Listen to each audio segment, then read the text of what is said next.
So here we read in John 15 and verse 5. యోహాను సువార్త 15వ అధ్యాయము 5వ వచనంలో మనం చదువుతున్నాం కదా. I am the vine and you are the branches. He who abides in me and I in him bears much fruit. Apart from me you can do nothing. యోహాను సువార్త 15:5.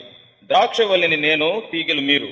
ఎవడు నా యందు నిలిచియుండునో, నేను ఎవని యందు నిలిచియుందునో వాడు బహుగా ఫలించును. నాకు వేరుగా ఉండి మీరేమీ చేయలేరు. Jesus used very simple illustrations to illustrate what he was trying to teach. ప్రభువైన యేసుక్రీస్తు వారు ఏదైతే బోధించాలని కోరారో దానిని బోధించేదానికి సామాన్యమైనటువంటి అందరికీ అర్థమయ్యేటువంటి ఉదాహరణలు వాడుతుండేవారు. And when he said, I am the vine, you are the branches, everybody could understand because there were many vines in their land. నేను ద్రాక్షావళిని, మీరంతా తీగెలు అని ఆయన చెప్పినప్పుడు అందరికి కూడా అర్థమయ్యేది. ఎంచేతంటే ఆ ప్రాంతంలో ఎన్నెన్నో ద్రాక్షావళులు ఉన్నాయి. If he were living here, he would have said, I am like a mango tree and you are like the branches. ఒకవేళ ప్రభువైన యేసుక్రీస్తు వారి మన మధ్యలో ఈ దినాన్ని లేకపోతే ఇక్కడ ఆయన జీవించుంటే ఆయన ఉండేవాడు కదా, నేనైతే మామిడి చెట్టుని, మీరంతా మామిడి కాయలని ఉండేవాడు. And you know that a branch, when it is cut off from the tree, can produce nothing. మనందరికీ తెలుసు, ఎప్పుడైతే ఆ కొమ్మ చెట్టు నుంచి నరకబడుతుందో ఆ కొమ్మ ద్వారా ఏ ఫలితం కూడా రాదు. It's a very simple picture of our relationship with Jesus Christ. ప్రభువైన యేసుక్రీస్తు వారితో మన యొక్క బాంధవ్యానికి చాలా సామాన్యమైనటువంటి సాదృశ్యం అది. Our faith in Jesus must not be a group faith. It must be an individual faith. ప్రభువైన యేసుక్రీస్తునందు యొక్క మన యొక్క విశ్వాసం మాటకొస్తే ఏదో సమిష్టిగా మేమందరము మూకుమ్మడిగా విశ్వాసం ఉంచుతున్నామని కాదు, వ్యక్తిగతంగా విశ్వాసం ఉంచేది ప్రాముఖ్యం. You need to ask yourself whether your faith is a group faith along with others in your church or your personal faith. నిన్ను అడుక్కోవాలి, నేను సంఘం అందరితో కలిసి మూకుమ్మడిగా ఏదో నలుగురితో పాటు ప్రభువైన యేసునందు విశ్వాసం ఉంచుతున్నానని అంటున్నావా, లేకపోతే వ్యక్తిగతంగా యేసుక్రీస్తు వారితో నాకు బాంధవ్యం ఉంటుంది అని అంటున్నావా? And that's very easy to find out. ఇది చాలా తేలిగ్గా మనం కనిపెట్టవచ్చు. See, if you're happy only when you're in the midst of believers but very depressed when you're alone. చూడండి, విశ్వాసులు అందరి మధ్యలో ఉన్నప్పుడు నువ్వు చాలా సంతోషంగా ఉండి ఒకవేళ ఒంటరిగా ఉన్నప్పుడు ఎంతో నిస్పృహలో ఉన్నావు అనుకో, తేలిక తెలిసిపోతుంది. Then your faith is probably a group faith. అప్పుడు చూస్తే మీ యొక్క విశ్వాసము మూకుమ్మడి విశ్వాసం. That means when you're with others you have faith. అంటే దాని అర్థం ఏంటంటే ఇతరులతో పాటు కలిసి ఉంటే విశ్వాసం బాగానే And ఉంటుంది. you feel very happy. సంతోషంగా ఉంటున్నావు. Supposing you're all alone, నువ్వు ఒకవేళ ఒంటరిగా ఉన్నావు అనుకో, what will happen? ఏమవుతుంది? We hear of many Christians in some other countries who are locked up in prison, preachers and all, for 10-12 years. అనేక మంది క్రైస్తవ బోధకులు ఆయా దేశాల్లో వారు బోధించిన దాన్ని బట్టి 10 సంవత్సరాలు 12 సంవత్సరాలు జైలులో ఉన్నారని మనం వింటూ ఉంటాం. Because of their faith. వారి యొక్క విశ్వాసాన్ని బట్టి. So they're all alone there. వారందరూ కూడా జైలులో ఒంటరిగా ఉంటున్నారు. What will happen to us if that happens in our country? ఒకవేళ మన దేశంలోనే ఆ సంగతి సంభవిస్తే వాటిల్లితే మన గతి ఏంటి? Supposing you're all alone, you must think of that. Supposing you're all alone in a jail for your faith for 10 years. ఒకవేళ నీ యొక్క విశ్వాసాన్ని బట్టి నువ్వు ఒంటరిగా ఒక్కడివే 10 సంవత్సరాలు జైల్లో పడేశారనుకో. If they tell you to deny Jesus Christ and you say, I will not deny Jesus Christ as Lord. ప్రభువైన యేసుక్రీస్తు వారు ప్రభు కాదని నువ్వు చెప్పు అని వారు అడుగుతారు, అయితే నేను ఆ రీతిగా చెప్పను అని నువ్వు అంటావు. And they put you in jail. అని నిన్ను జైల్లో పడేస్తారు. And you have nobody else. ఎక్కడ నువ్వు అసలు You have no meeting, no fellowship, nothing. కొరగాని వాడిగా ఉంటావు, నీకే సహవాసం ఉండదు, ఏ కూటమి ఉండదు, ఎవరు తెలిసిన వాళ్ళు ఉండరు. How will your faith be?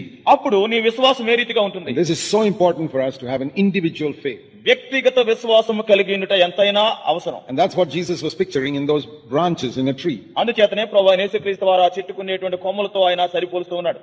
Every branch, even the smallest little branch, gets the sap that flows from inside the tree. ప్రతి కొమ్మ, అది ఎంత చిన్న కొమ్మ అయినప్పటికీ కూడా ఆ చెట్టులో ప్రవహించేటువంటి ఆ బలాన్ని, ఆ ద్రవాన్ని తీసుకుంటుంది. There's a little juice that flows up from the tree to every branch, even the smallest one. ఆ చెట్టు మొదల నుంచి ఆ కాండం నుంచి ప్రతి కొమ్మకు కూడా ఒక ద్రవము లేకపోతే ఒక రసం లాంటిది ప్రవహిస్తూ ఉంటుంది. And sometimes the branch is broken, it's still hanging there, but it dries up. కొన్ని సార్లు ఒక కొమ్మ అది విరగబడుతుంది, కానీ అక్కడ వేలాడుతూనే ఉంటుంది, కానీ ఎండిపోతుంటుంది. Why does it dry up?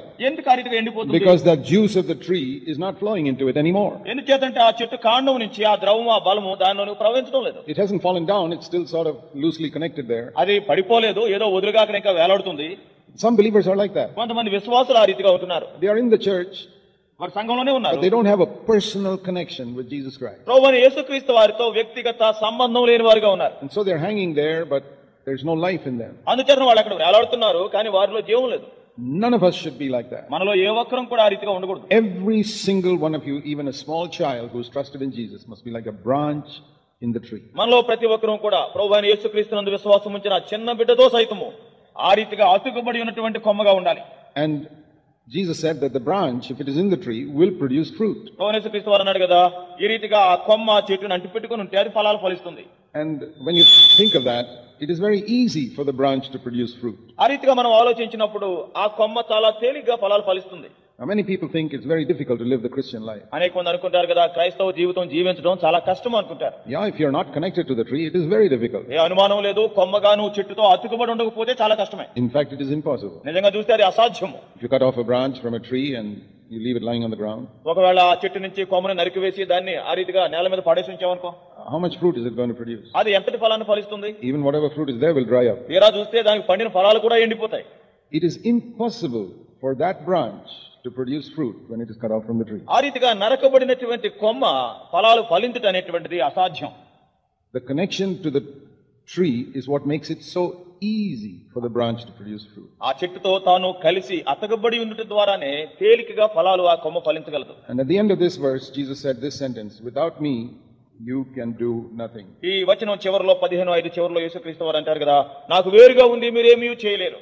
You see that little sentence? చూడండి, ఆ చిన్న మాట గమనించండి. Without me, you can do nothing. నేను లేకుండా, లేకపోతే నాకు వేరుగా ఉండి మీరేమీ చేయలేరు. Now in the world, people are very proud of the fact that they can do many things. ఈ లోకంలో చూస్తే ప్రజలు నేను అది చేయగలను, ఇది చేయగలను అని చెప్పేసి గర్విస్తూ ఉంటారు.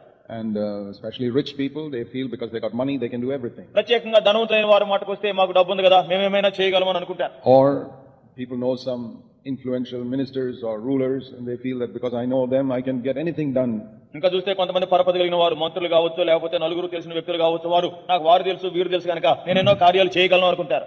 And when you see all that, ఇవన్నీ కూడా నువ్వు చూసినప్పుడు it's very easy to get discouraged. నిరుత్సాహం చెందేటువంటి అవకాశం ఉంది. You say, well, I don't have all that money, how can I do all those things? నాకు అంత డబ్బు లేదు కదా, ఆ సంగతులన్నీ నేను ఎలా చేయగలను అనేటువంటి భావన వస్తుంది. And I'm a poor helpless person, I don't know all these big influential నేను ఎంతో people. పేదవాడిని, నిస్సహాయుడిని, పెద్ద పెద్ద పరపతి కలిగినటువంటి గొప్ప గొప్ప వారు నాకు తెలియరు. How can I do anything? నేను ఏమైనా ఏ రీతిగా చేయగలను?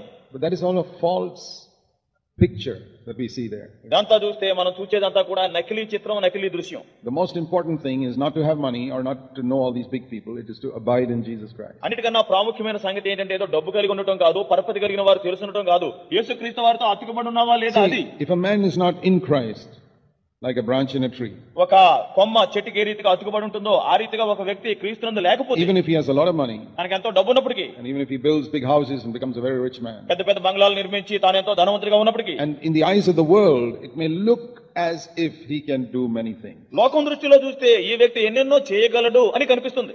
But when Jesus comes back, అయితే యేసుక్రీస్తు వారు తిరిగి వచ్చినప్పుడు you will discover that everything he did was zero, nothing. నీవు తెలుసుకునేది ఏంటంటే అటువంటి వ్యక్తి చేసిన ప్రతిదీ కూడా వ్యర్థము, నిండు సున్నా అని తెలుసుకుంటావు. Why do I say that? ఎందుకు ఆ రీతిగా చెప్తున్నాను? Because of what Jesus said. యేసుక్రీస్తు వారు చెప్పాడు కనుక.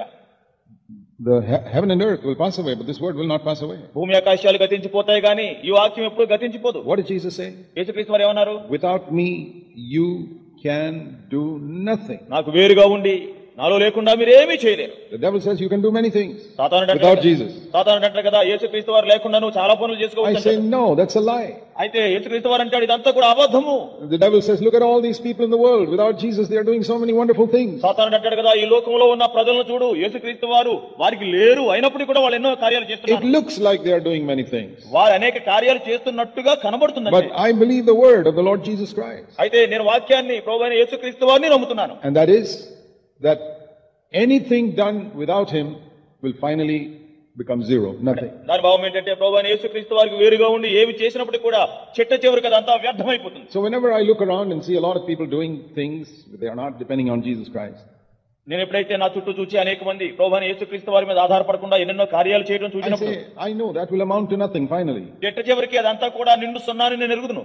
The Lord Jesus made that very clear. ప్రభువైన యేసుక్రీస్తు వారి సంగతి ఎంతో స్పష్టంగా చెప్పారు. See another place in Matthew chapter 15. మరో చోట చూస్తే అంటే మత్తయి సువార్త 15వ అధ్యాయము. Matthew 15 and verse 13.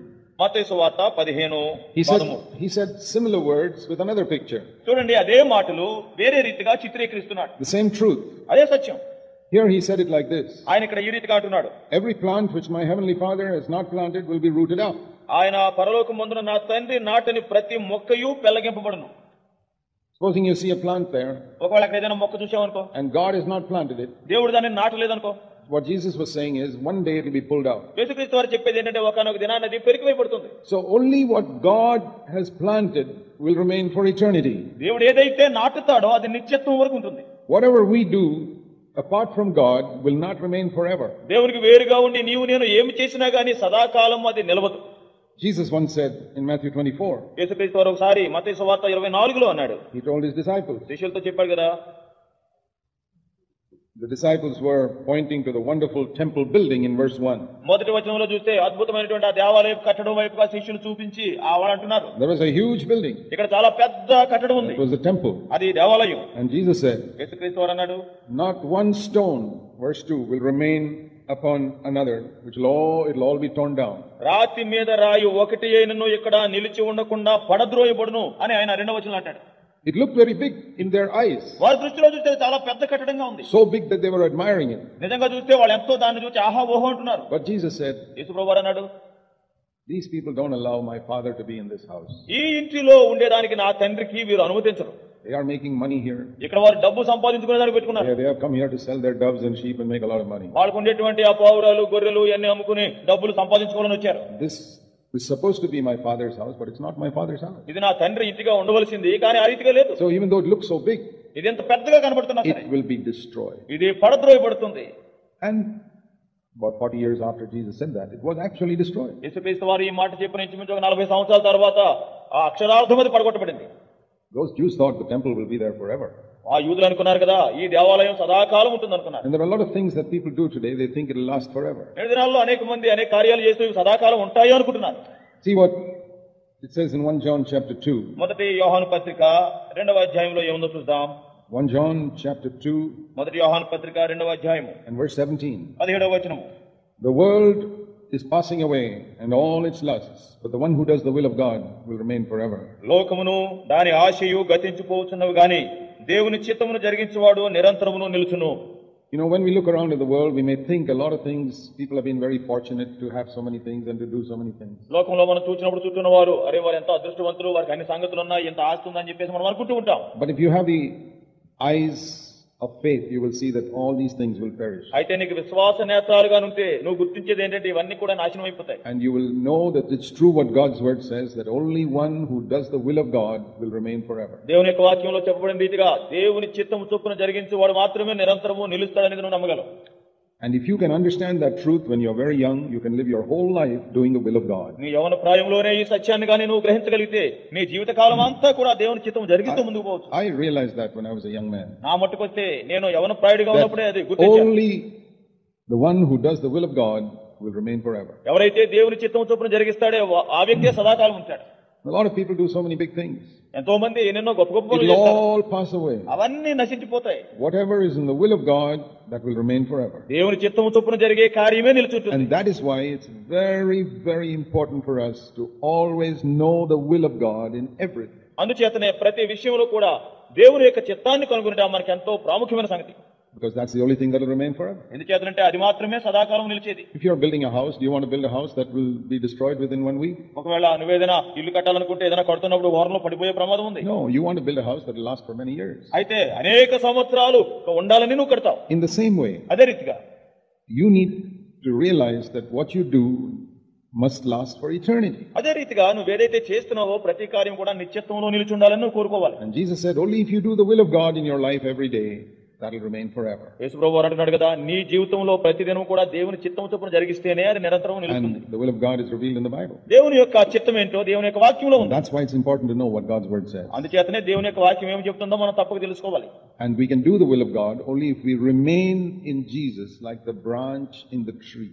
చెట్టు కొమ్మ చెట్టును అంటుకుని ఏ రీతిగా ఉంటుందో ఆ రీతిగా క్రీస్తునందు నిలుచుంటేనే ఆయన చిత్తం మనం జరిగించగలం. Isn't it wonderful that Jesus wants to have a relationship with us just like so close and so intimate like the branch in the tree? ఇది ఎంత అద్భుతమైన సంగతి కదా. ప్రభువైన యేసుక్రీస్తు వారు మనతో ఎటువంటి బాంధవ్యాన్ని కోరుకుంటున్నాడంటే ఆ కొమ్మ చెట్టును అతుక్కున్నటువంటి రీతిలో మనం ఉండాలని కోరుతున్నాడు. See, in the Old Testament, if you were living 3,000 years ago in the Old Testament, you could not have a direct connection with God. You had to go through a priest or a prophet. చూడండి, పాత నిబంధనలో ఇంచుమించు 3000 సంవత్సరాల క్రితంగానే నువ్వు జీవించుంటే ఆ పాత నిబంధనలో ఒక వ్యక్తి నేరుగా దేవునితో బాంధవ్యం కలిగి ఉండేటువంటి ఆధిక్యత లేదు. ఏదో ఒక యాజకుడి ద్వారానో ఏదో రీతిగా పోవాలి. Nobody could have a direct connection with God. ఏ వ్యక్తి కూడా దేవునితో నేరైనటువంటి బాంధవ్యం లేదు. Even King David, when he wanted to find out God's will, he has to go to some priest and say, please find out what I should do. రాజైన దావీదు కూడా దేవుని చిత్తం తెలుసుకోవాలంటే ఓ యాజకుడి దగ్గరకు పోవాలి, నేను ఏం చేయాలో నువ్వు చెప్పవయ్యా అని చెప్పాలి. And many men had to go to some prophet and say, what is God saying in this situation? అనేక మంది కూడా గొప్పవారు కూడా ప్రవక్తల దగ్గరికి వెళ్ళి ఈ పరిస్థితిలో దేవుడు ఏం చెప్తున్నాడో కనుక్కోండి అనేవారు. And the prophet will say, okay, I'll pray, I'll let you know after 2 days. ప్రవక్త అనేవాడు కదా, సరే నేను ప్రార్థిస్తానులే 2 రోజుల తర్వాత తెలియజేస్తాననేవాడు. Because nobody had a direct connection like the branch in the tree. ఎందుకు చేతనంటే ఏ వ్యక్తి కూడా ఈ కొమ్మ చెట్టు కత్తుకున్నట్టు రీతిగా ఆ నేరైనటువంటి బాంధవ్యంలో ఉండేవారు కాదు. They could contact God only through a prophet. దేవుణ్ణి ఏదో ఒక ప్రవక్త ద్వారా తెలుసుకోగలిగేవారు. It's like if you want to go and see the managing director of a factory, you can't see him directly, you go to his secretary. ఒకవేళ ఇది ఎలా ఉంటుందంటే ఏదైనా ఒక ఫ్యాక్టరీకి మేనేజింగ్ డైరెక్టర్ గారిని పెద్ద ఆయన కలుసుకోవాలంటే నేరుగా వెళ్ళలేవు, మొట్టమొదటి ఆయన సెక్రటరీ గారిని కలుసుకోవాలి. Even if you telephone him, you'll only get a secretary. ఒకవేళ ఆయనకు ఫోన్ చేయాలన్నా కానీ ముందే సెక్రటరీ అమ్మాయి ఎత్తుద్దు phone. Because he's too big a man. ఎందుచేతనంటే చాలా పెద్దవాడు. And the same way it was like in the Old Testament. అదే రీతిగా పాత నిబంధనలో ఉండేది. These people, all the people in the world, nobody could contact God except through the prophet. ఈ రీతిగా ఈ లోకంలో ఉండే వారందరూ కూడా దేవునితో నేరైన బాంధవ్యం కలిగి ఉండలేదు, ఏ ప్రవక్తల ద్వారానో పోయేవారు. But when Jesus came యేసుక్రీస్తు వచ్చినప్పుడు and the Holy Spirit came, పరిశుద్ధాత్మ దిగి వచ్చినప్పుడు it all changed. ఇవంతా కూడా మారిపోయింది. Now you don't have to go through some prophet or servant of God to contact God. ఇప్పుడు ఏదో దేవుణ్ణి నువ్వు కలుసుకోవాలంటే ఏదో ప్రవక్త దగ్గరకు దేవుని సేవకుడి దగ్గరకు వెళ్ళక్కర్లేదు. You can contact God directly. దేవుణ్ణి నువ్వు నేరుగా నువ్వు మాట్లాడవచ్చు. You don't have to go through a secretary. నువ్వేదో ఒక సెక్రటరీ దగ్గరికి వెళ్ళక్కర్లేదు. See, if you think of a big factory with 20,000 workers, ఒకవేళ పెద్ద కర్మాగారం ఉంది, 20,000 మంది కార్మికులు పనిచేస్తున్నారు. and if any of them want to see the managing director, వారిలో అనేక మంది ఆ మేనేజింగ్ డైరెక్టర్ కలుసుకోవాలనుకుంటారు. they have to go to secretary, and secretary will say, okay, he's too busy now, you come next week on such a day, you can see him. అప్పుడు ఆ secretary గారు అంటారు కదా, ఈ దినం అయితే ఆయన చాలా పని ఉంది, కలుసుకోలేవు, వచ్చే వారం పలానా రోజున పలానా టైంలో రా అంటారు. You can't go and see him anytime you like. అనేక సార్లు ఈ రీతిగా వెళ్ళి నువ్వు కలుసుకోలేవు. But if that managing director has got a little 3-year-old boy, ఒకవేళ ఆ మేనేజింగ్ డైరెక్టర్ గారికి ఒక 3 ఏళ్ల కుమారుడు ఉన్నాడు అనుకోండి, he doesn't have to go through the secretary. ఆ కుమారుడు సెక్రటరీ దగ్గరికి వెళ్ళి మా నాన్నను కలుసుకోవాలని అడగక్కర్లా. He doesn't even knock at the door, he just walks in. కనీసం తలుపు కొట్టాడు, తోసుకుంటూ వెళ్ళిపోతాడు. And what does the managing director say? అప్పుడు మేనేజింగ్ డైరెక్టర్ గారు ఆ వచ్చిన పిల్లోనే ఉంటారు, He won't tell him to get out. పోరా బయటకు పోంటారా. If somebody else comes in, he may tell him to get out. ఒకవేళ ఎవరైనా వస్తే ఇప్పుడు కాళ్ళు లేదు బయటకు పోంటాడు. But his little boy, అయితే ఆ చిన్నోడు వచ్చినప్పుడు, even if it's a 1-year-old boy, వాడు 1 సంవత్సరం he బుజ్జిగాడైనా can go in. నువ్వు లోపలికి వెళ్ళంటాడు. That is our privilege in the New Testament. కొత్త నిబంధనలో అంతటి ఆధిక్యతను మనం కలిగి ఉన్నాం. You, even if you were born again yesterday, you can go to the Father directly. ఒకవేళ నిన్నటి దినాన్ని నువ్వు తిరిగి జన్మించినప్పటికి కూడా దేవాది దేవుని దగ్గరికి నేరుగా వెళ్ళొచ్చు. You don't have to go to some servant of God and say, please find out God's will for me. ఏదో దేవుని దాసుల దగ్గరికి వెళ్ళి నా పక్షంగా దేవుని చిత్తం కనుక్కోనని వాళ్ళతో చెప్పక్కర్లేదు. See, many of you are parents. మీలో అనేక మంది తల్లిదండ్రులు ఉన్నారు. You got your children. మీ పిల్లలు ఉన్నారు. Can those children come to you directly? చూడండి, ఆ పిల్లలు మీ దగ్గరికి నేరుగా రావచ్చు కదా. Supposing you've got a small 2-year-old boy. ఒకవేళ 2 సంవత్సరాల పిల్లగాడు ఉన్నాడు. Supposing he wants to come and see you, who's my mother. You're the mother and he wants to come and see you. నువ్వు తల్లివి, ఒకవేళ నేను కలుసుకోవాలి చూడాలనుకున్నాడు. Does he ask his 12-year-old older brother to make an appointment with you, then only he can come and see you? ఒకవేళ వాళ్ళ అన్న ఏమో 12 సంవత్సరాలు ఉన్నాయి, ఇప్పుడేమో 2 ఏళ్లే, అన్న ఆమె దగ్గరికి వెళ్ళొచ్చాను అని అడుగుతాడా? Can you please ask mommy whether I can see her? ఆమెను కలుసుకోవచ్చో లేదో అన్న నువ్వు వెళ్ళి అడుగు అని చెప్పేసి అంటాడా? And does the 12-year-old come and ask you, okay, this little boy wants to meet you? ఒకవేళ ఆ 12 ఏళ్ల కుమారుడు వచ్చి అమ్మా చిన్నవాడు నిన్ను కలుసుకోవాలనుకుంటాడా నువ్వు అడుగుతాడా? And you say, no, next week I'll see him. ఇప్పుడు కాదయ్యా వచ్చే వారం కలుసుకోమని చిన్నవాడు నువ్వు అంటావా? No. అలాగేమను That 2-year-old boy can come straight to you. ఆ 2 ఏళ్లలో దొర్లుకుంటూ వచ్చేస్తాడు. You must realize you can go to your heavenly Father exactly like that. అదే రీతిగా నీ పరలోకపు తండ్రి దగ్గరికి నేరుగా నువ్వు వెళ్ళవచ్చు అనేది నువ్వు గుర్తించు. Like the branch is connected to the tree. ఆ కొమ్మ చెట్టుకి అతుకబడి ఉన్న రీతిగా. So close. అంత సన్నిహితంగా. So that type of intimate relationship is what Jesus wants to have with every one of us. మనలో ప్రతి ఒక్కరితో కూడా ఇటువంటి సన్నిహిత సంబంధాన్ని కలిగి ఉండాలని ప్రభువైన యేసుక్రీస్తు వారు కోరుతున్నాడు. And that is why the Bible tells us to pray. అందుచేతనే బైబిల్లో ప్రార్థించమని రాయబడింది. See, many people can pray like a ritual. అనేక మంది ఏదో ఆచారయుక్తంగా ప్రార్థిస్తూ ఉంటారు. You know, all religions people pray. చూడండి, అన్ని మతాల్లో కూడా ప్రజలు ప్రార్థన చేస్తూ ఉంటారు. It's not only Christians who pray. క్రైస్తవులే కాదు ప్రార్థన చేసేది.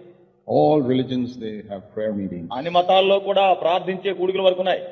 But when they pray, they don't know whether their God is listening or not. అయితే ఇతరులు ప్రార్థించినప్పుడు వారి దేవుడు వింటున్నాడో లేదా అనేటువంటిది వారికి తెలియదు. And they don't know whether God is listening, and then of course they don't know whether that God will even answer their prayer. అసలు దేవుడు వింటున్నాడో లేదో వారికి తెలియదు. తర్వాత మరి అదే తెలియదు కనుక జవాబు వస్తుందో రాదో అసలు తెలియదు. But that is the big difference when a Christian prays. అయితే క్రైస్తవుడు ప్రార్థించినప్పుడు గొప్ప తేడా ఉంది. If you have given your life to Jesus Christ, నీ జీవితాన్ని ప్రభువైన యేసుక్రీస్తు వారికి అప్పచెప్పుకుంటే, and you have become in Christ like the branches in the tree, ఆ కొమ్మ చెట్టులో అతుకబడి ఉన్న రీతిగా నీవు క్రీస్తులో అతుకబడి ఉంటే, that means you have asked Jesus Christ to come into your heart, అంటే యేసుక్రీస్తు వారిని హృదయంలోకి రమ్మని నువ్వు ఆహ్వానించావు, and you have given your life to him. నీ జీవితాన్ని ఆయనకు అప్పగించావు. You have asked him to forgive all your sins. నీ పాపాలన్నీ క్షమించమని ఆయన అడిగావు. You believe that he died on the cross for your sins, నీ పాపముల నిమిత్తం ఆయన కలువరి శిలువ మీద మరణించాడని నువ్వు నమ్మావు. and that he rose up from the dead, ఆయన మృతుల్లోంచి తిరిగి లేచాడని, that he is living in heaven today. ఆయన నేటి దినాన పరలోకంలో సజీవుడిగా ఉన్నాడని. He is not a dead person like all the other religious leaders in the world. ఏదో లోకంలో ఉండే వేరే మత నాయకుల వలె ఆయన మృతుడైన వాడు కాదు. You know, we have such a wonderful Savior because he's the only one who came out from the grave alive.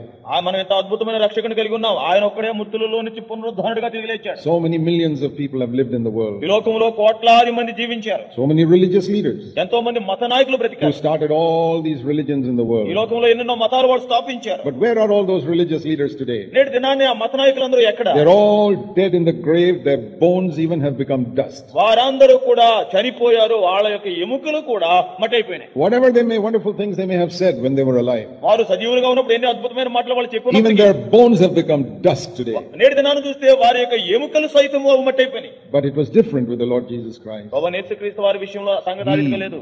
In 3 days he came out of the grave. After 3 days, 3 దినాలైన వెంటనే ఆయన మృతుల్లోంచి తిరిగి లేచాడు. and he is living. ఆయన సజీవుడు. That is what makes the Christian faith different from all the other faiths in the world. ఈ లోకంలో ఉండే వేరే నమ్మకాలన్నిటికన్నా క్రైస్తవ నమ్మకం వేరైంది, విశ్వాసం వేరైంది. ఎందుకే? That's why we are not ashamed to say that Jesus Christ is Lord. అందుచేతనే యేసుక్రీస్తు వారు ప్రభువు అని చెప్పేదానికి మనం సిగ్గుపడం. Because he is the only one who conquered death. ఎందుచేతనంటే ఆయన ఒక్కడే మరణాన్ని జయించాడు. And because he is living, ఆయన సజీవుడు కనుక we can pray to him and he will listen to us. ఆయనకు మనం ప్రార్థించవచ్చు, మన ప్రార్థన ఆయన వింటాడు. Now when all those other people pray to their religious leaders or their God, nobody is listening. చూడండి, వేరే వారి మాటకు వస్తే వారి యొక్క మత నాయకులకి వారి దేవతలకి మొక్కుతారు తప్పించి వారు వింటున్నారనేది లేదు. They pray to an idol. వారు ఒక విగ్రహానికి వాళ్ళు పూజిస్తారు. The idol cannot hear, it cannot speak. అక్కడ ఉండేటువంటి ఆ విగ్రహం వినలేదు, మాట్లాడలేదు. But our God is not like that. అయితే మన దేవుడు అటువంటి వాడు కాదు. But sometimes అయితే కొన్నిసార్లు some believers pray, even believers, Christian believers pray as though they are praying to an idol. చూడండి, వారు క్రైస్తవ విశ్వాసులు సైతము ఏదో ఒక విగ్రహానికి ప్రార్థించినట్టుగా ప్రార్థిస్తుంటారు. That means they pray, but it's like a ritual. They don't know whether God is listening to them అంటే or వారు not. ప్రార్థిస్తూ ఉంటారు కానీ ఆచారంగా చేస్తూ ఉంటారు. దేవుడు వింటున్నాడా లేదా అనేది పట్టించుకోకుండా వలిస్తుంటారు. Maybe they spend 1 hour in prayer. ఆ రీతిగా ఒక గంట సేపు ప్రార్థనలో ఉండొచ్చేమో. And they feel a satisfaction. Oh, I spent 1 hour on my knees.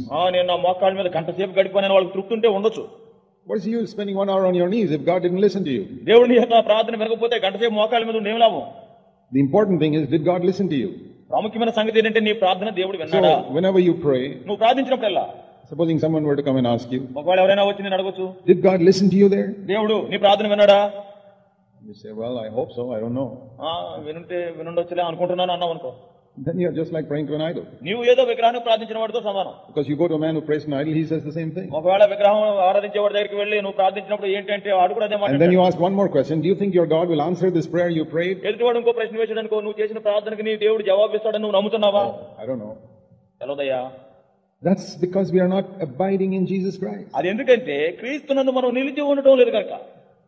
Why do we pray? అసలు మనం ఎందుకు ప్రార్థిస్తాం? Why does God want us to pray? అసలు దేవుడు మనల్ని ప్రార్థించమని ఎందుకు అడుగుతున్నాడు? Because without him we can do nothing. ఎందుచేతనంటే ఆయనకు వేరుగా ఉండి ఆయన లేకుండా మనం ఏం చేయలేం. Remember that verse, John 15 verse 5. యోహాను సువార్త 15:5 గుర్తుంచుకోండి. You must never forget it all your life. ఆ మాట మన జీవితాల్లో మర్చిపోకూడదు. Without Jesus Christ we can do nothing. ప్రభువైన యేసుక్రీస్తు వారు లేకుండా మనం ఏం చేయలేం. That is why we pray. అందుచేతనే ప్రార్థిస్తాం. Because I cannot do it without his help. ఎందుచేతనంటే ఆయన సహాయం లేకుండా నేను ఏమీ చేయలేను. If I can do it without his help, ఆయన సహాయం లేకుండా నేను చేయగలిగితే then I don't have to pray to him. అసలు నేను ప్రార్థించవలసిన అవసరం ఉండదు కదా. If I tell my little boy, go and buy some bread from the market. ఒకవేళ నా చిన్న పిల్లవాడితో నువ్వు ఆ యొక్క బజార్కి వెళ్ళి రొట్టె కొనుక్కురా అంటే, what does he need? తనకేం కావాలి? He needs some money. డబ్బులు కావాలి. How can he buy the bread without money? డబ్బులు లేకుండా ఆ రొట్టె ఏ రీతిగా కొనగలడు? He is only 8 years old. తనకి తీరా చూస్తే 8 ఏళ్ల బాలుడు. He doesn't have any money. తన దగ్గర డబ్బులు ఉండవు. He can't go and work somewhere and earn money. తాను వెళ్ళి ఎక్కడో పని చేసి డబ్బులు సంపాదించలేడు. So he knows something. కాబట్టి తాను కూడా తెలుసు. He knows that if my father does not give me money, I cannot buy anything. నా తండ్రి గాని నాకు డబ్బులు ఇవ్వకపోతే నేనేమి కొనలేను అనే సంగతి తెలుసు. I'll just go to the shop and come back. నేను అక్కడికి దుకాణం దగ్గరికి వెళ్తాను, వెనక్కి వచ్చేస్తాను. If I have to buy something, I have to ask something. దుకాణం దగ్గరికి వెళ్ళి ఏదో కొంత కొనొచ్చు. I can bring that loaf of bread. నేను ఆ యొక్క రొట్టెలు కొనొచ్చు. No, all of our children know that. మన పిల్లలందరికీ కూడా తెలుసు. Supposing you tell your child to go and buy something from the shop. ఒకవేళ మీ పిల్లలతో ఏదైనా వెళ్ళి కొట్టు దగ్గరికి వెళ్ళి కొనుక్కరారంటే He knows he cannot buy anything without your giving him money. నువ్వు డబ్బులు ఇవ్వకుండా తనేమి కొనలేడు అని ఆ పిల్లవాడికి So తెలుసు. before he goes, he'll say, Daddy, Mommy, please give me some money. అంచేతనే వెళ్ళేదానికి ముందే అంటాడు, నాన్న డబ్బులు ఇయ్యి అంటాడు. And after 2 hours, if you send him again ఒకవేళ 2 గంటల తర్వాత మళ్ళీ పంపిస్తే for something else, ఇంకా వేరే దానికి he'll again say, give me some money.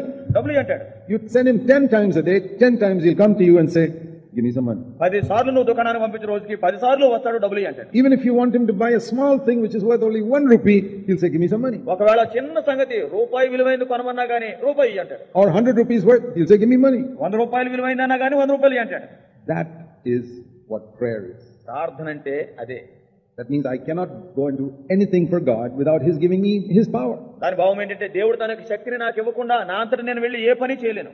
You cannot do anything for God if God does not give you power. దేవుడు నీకు శక్తిగా ఇవ్వకపోతే దేవుని పక్షంగా నువ్వే కార్యం చేయలేవు. You see what happened just now a little while ago to these lights? చూడండి, కొన్ని క్షణాల క్రితం ఈ లైట్లకి ఏమైందో తెలుసు కదా. What happened? ఏమైంది? How did it go off?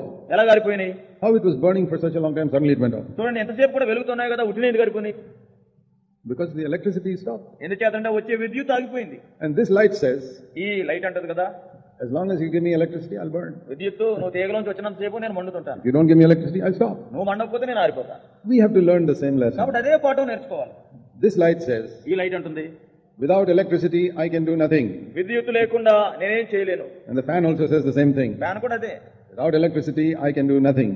విద్యుత్ లేకుండా నేను తిరగనంటుంది. But you say, నువ్వంటావు, you have been burning for so many hours, you've got so much experience, can't you burn at least for 5 minutes without electricity? చాలా సేపు 5 గంటల నుంచి వెలుగుతున్నావు కదా, విద్యుత్ లేకుండా ఇంకొక 5 నిమిషాలు వెలగలేవా అని No, he says, not even for 1 second. అంటది కదా, 1 second వెలగలేనంటుంది. See, this bulb knows more than most Christians. చూడండి, ఈ యొక్క లైట్ కి అనేక మంది క్రైస్తవులకు తెలిసిన సత్యం కంటే ఎక్కువ తెలుసు.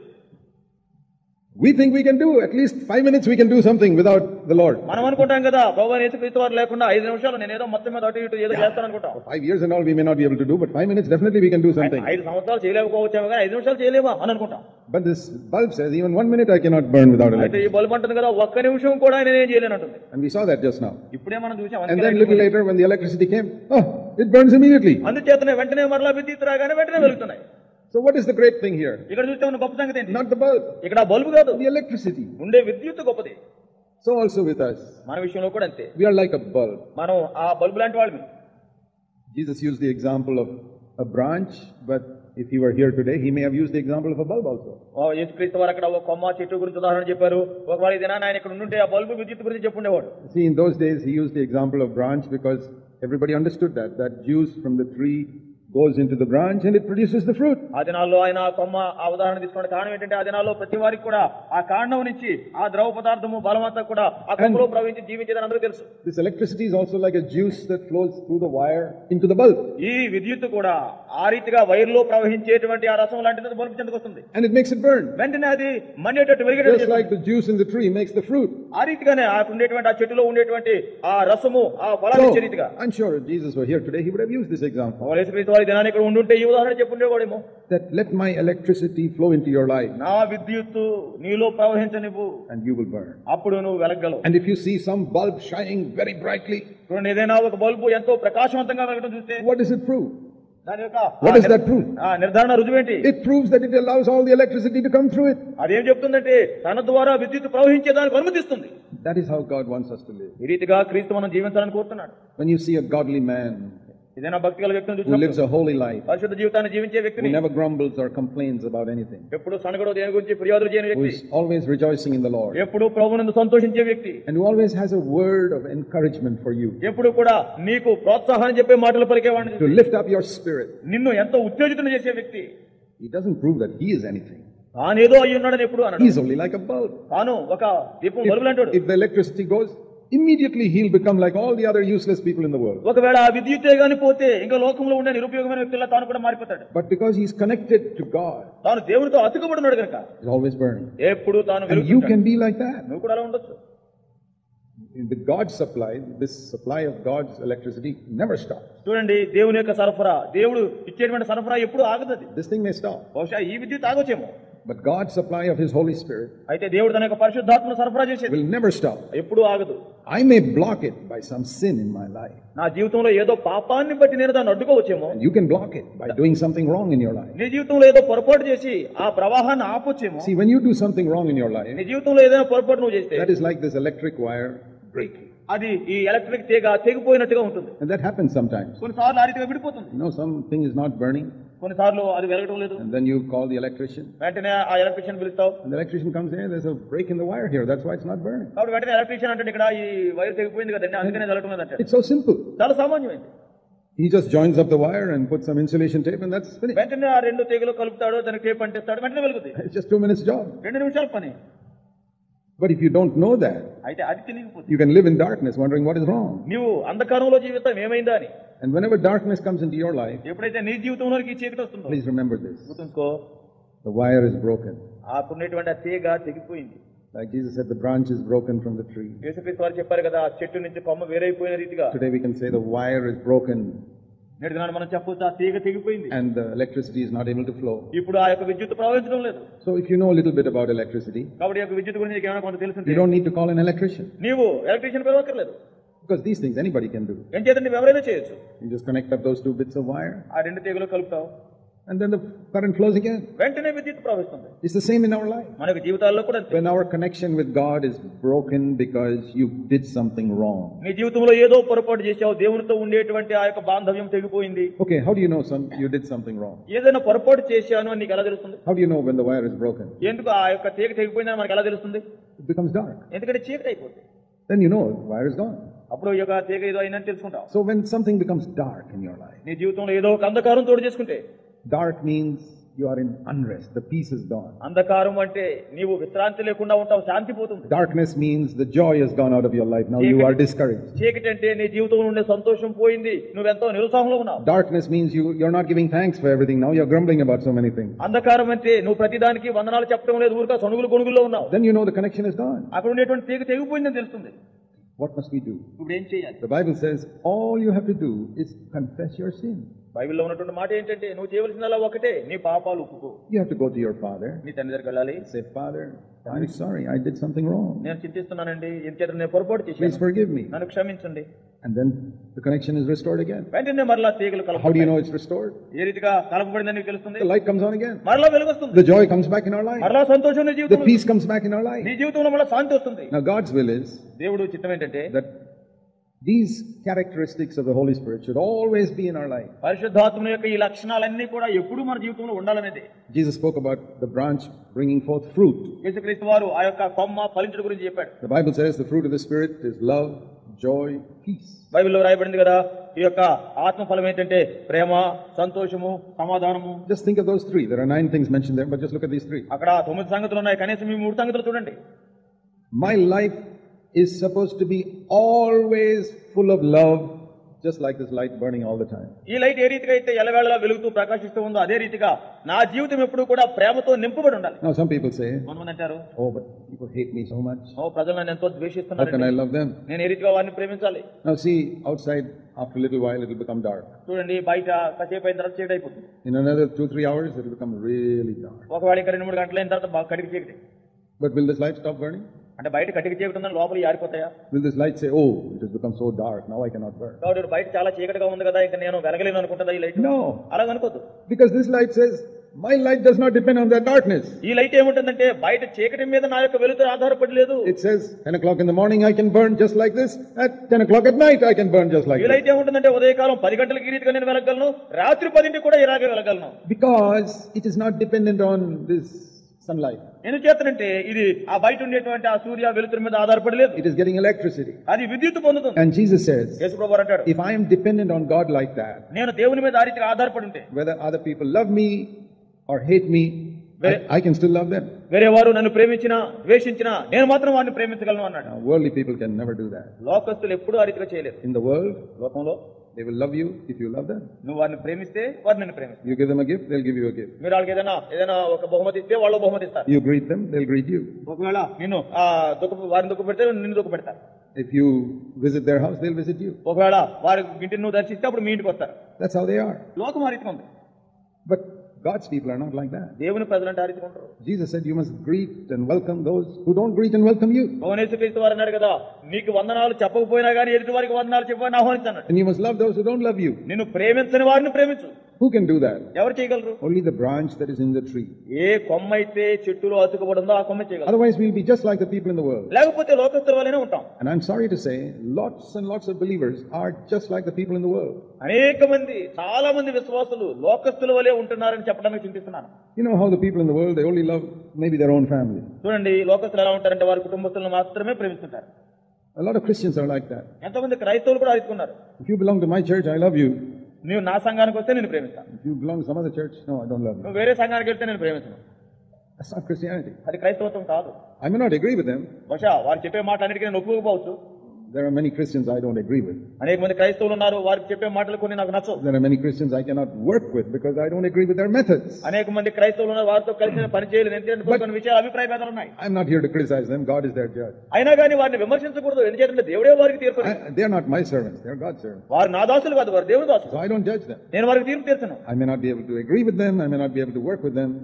నేను వారితో పాటు కలిసిన పని చేయలేకపోవచ్చు, అభిప్రాయ భేదాలు ఉండొచ్చు. But nobody can stop me from loving them. అయితే వారిని ప్రేమించేదానికి ఏది ఆటంకం రాదు కదా. Because my love does not depend on whether they agree with me. ఎందుచేతంటే నేను ప్రేమించే ప్రేమ వాళ్ళు నా మాట వింటున్నారా లేదా అనే దాని మీద ఆధారపడలేదు. Love is like that light. ఆ ప్రేమ అనేటువంటిది ఆ వెలుతురు లాంటిది. However dark it may be outside, it still keeps burning. చుట్టూ ఎంత చీకటి ఉన్నా గానీ తన వెలుగు మాత్రం ఇస్తుంది. And joy is also like that. సంతోషం కూడా అంతే. See what Jesus said in John 16. యేసు ప్రభువు వారు యోహాను సువార్త 16లో ఏమన్నారో చూద్దాం. John 16 and verse 24. యోహాను సువార్త Sorry, 16:24. verse 22. 22 చూద్దాం. Last part. ఆఖరి భాగం. And no one takes your joy away from you. మీ సంతోషమును ఎవడును మీ యొద్ద నుండి తీసివేయడు. What a wonderful promise. ఎంత చక్కని వాగ్దానం. That the joy which the Lord gives me, ప్రభువు నాకు ఇచ్చేటువంటి ఆ సంతోషం nobody can take it away from me. ఎవరో తీసివేయలేరు. I was once traveling in a bus in Madras. ఒక దినాన్ని మద్రాసులో బస్సులో ప్రయాణిస్తున్నా. And by the time I got down from the bus, somebody had already taken out my purse and stolen it. చూడండి, నేను bus దిగే లోపులోనే ఎవడో నా జేబులో ఉన్న పర్స్ కొట్టేశాడు. But he did it so cleverly, I didn't even feel it. ఆ ఎంత తెలివిగా చేశాడంటే ఆ పర్సు బయటికి వెళ్తున్నట్టు కదలకే నాకు తెలియలేదు. So, you know what I did first? మొట్టమొదటి ఏం చేశానో తెలుసా? I prayed for him. ప్రార్థించాను ఆ వ్యక్తి గురించి. I prayed that the Lord would save him. ప్రభువా ఆ వ్యక్తిని రక్షించుకో అని అన్నాను. I forgave him. నేను క్షమించాను. I lost my money. నా డబ్బులు అయితే పోయినాయి. But I didn't lose my joy. అయితే నా సంతోషం పోలేదు. See, some people, when they lose their money, they also lose their joy. చూడండి, కొంతమంది చూడండి, డబ్బులు పోగానే డబ్బులతో పాటు సంతోషం కూడా పోతుంది. Why? ఏం చేత? Because their money is in their purse and their joy is also inside this purse. ఎందుచేతంటే వాళ్ళ డబ్బులు పర్సులో ఉన్నాయి, సంతోషం కూడా పర్సులోనే. But my money was in my purse, but my joy was in my heart. నా మట్టుకైతే నా డబ్బులు పర్సులో ఉన్నాయి కానీ నా సంతోషం హృదయంలో ఉంది. So he could only steal my money. ఆ వ్యక్తి నా డబ్బు దొంగిలించొచ్చేమో. But like it says here, your joy, no one can take away from you. ఇక్కడ ప్రభువు చెప్తున్నాడు కదా, మీ సంతోషాన్ని ఎవడో మీ దగ్గర నుంచి తీసివేయడు. Let me ask you something. కాబట్టి నేను ప్రశ్న వేస్తాను. Supposing somebody steals something from you like that. ఒకవేళ మీ దగ్గర ఎవరో ఏదో ఒకరు ఇలా దొంగతనం చేశారు. Okay, you lost your money. సరే, డబ్బులు పోయినాయి. Would you lose your joy also? సంతోషాన్ని కూడా పోగొట్టుకుంటావా? Then you know that your joy was in that earthly thing. ఒకవేళ డబ్బులు పోయినప్పుడు సంతోషం పోతుందంటే అప్పుడు నీకు తెలుస్తుంది నీ సంతోషం అంతా నీ డబ్బులోనే అని. But joy is like this light. అయితే సంతోషం అనేటువంటిది మరలా ఈ లైట్ లాంటిది. Even if everything is dark outside, it still burns. చుట్టూ ఎప్పుడు అంధకారం ఉన్నప్పుడు కూడా ఇది వెలుగుతూనే ఉంటుంది. Even if I lose everything in my life, all my property, I'll still have the joy of the ఒకవేళ బయట Lord. నాకు సమస్తం పోయినా, నా ఆస్తి అంతా పోయినా కానీ ఈ బల్బు వలె నేను సంతోషాన్ని మాత్రం Because పోగొట్టుకున్నాను. my joy is not in my job, it is not in my house, it's not in anything on this earth. ఎందుచేతంటే నా సంతోషం నా ఉద్యోగంలో కాదు, నా ఆస్తిలో కాదు, భూ సంబంధమైనది కానే కాదు. That is a true Christian. అది నిజమైన క్రైస్తవత్వం. You'll never find a person in the world like that. అటువంటి వ్యక్తిని ఈ లోకంలో నువ్వు ఎక్కడ కనుగోవచ్చు. All these religious people who pray and pray and pray and pray so much, as soon as they lose something, they lose their joy. చూడండి, ఇక్కడ ఉండేటువంటి బయట మతనిష్ట కలిగిన వాళ్ళందరూ కూడా అది ప్రార్థన ఇది ప్రార్థన ఎన్నెన్నో చేస్తూ ఉంటారు. ఏదైనా పోతే సంతోషం పోతే. How are we different? అయితే మనం ఏ రీతిగా వేరైన వారిని? We are like the branch in the tree. మనమైతే ఆ చెట్టుకు అతుకబడి ఉన్న కొమ్మ లాంటి వారిని. And as long as I'm connected to the tree, the fruit will come. ఎంతసేపు అయితే ఆ చెట్టుకు అతుకబడి ఉంటానో ఫలం ఫలిస్తుంది. The fruit of joy. ఆ సంతోషమనే ఫలం. And that fruit comes even if everything else in the world goes away. లోకంలో అన్ని పోయినా గానీ ఈ ఫలం పోదు. That is the type of connection that you must have with Jesus Christ our Lord. ప్రభువైన యేసుక్రీస్తు వారితో అటువంటి బాంధవ్యాన్ని నువ్వు కలిగి ఉండాలి. You must not have a group faith. ఏదో సమిష్టిగా మూకుమ్మడి విశ్వాసం కాదు. That everybody is there and they sing and you're happy. అందరూ పాడి అందరూ సంతోషంగా ఉన్నప్పుడు నువ్వు కూడా పాడటం సంతోషం. You must say, even if everybody goes away, నువ్వు చెప్పగలగాలి ఎవరూ లేకపోయినా సరే I am still in Christ. నేను ఇంకా క్రీస్తులో ఉన్నాను. And Jesus is with me. యేసుక్రీస్తు వారు నాతో ఉన్నాడు. Nobody can take away my joy. ఏ వ్యక్తి కూడా నా సంతోషం తీసివేయలేడు. Nobody can take away my love. ఎవరు నా ప్రేమను తీసివేయలేరు. Nobody can take away my joy. ఎవరు నా సంతోషాన్ని తీసివేయలేరు. And nobody can take away my peace. ఏ ఒక్కరు కూడా నా సమాధానాన్ని శాంతిని తీసివేయలేరు. Peace is another great fruit of the Holy Spirit.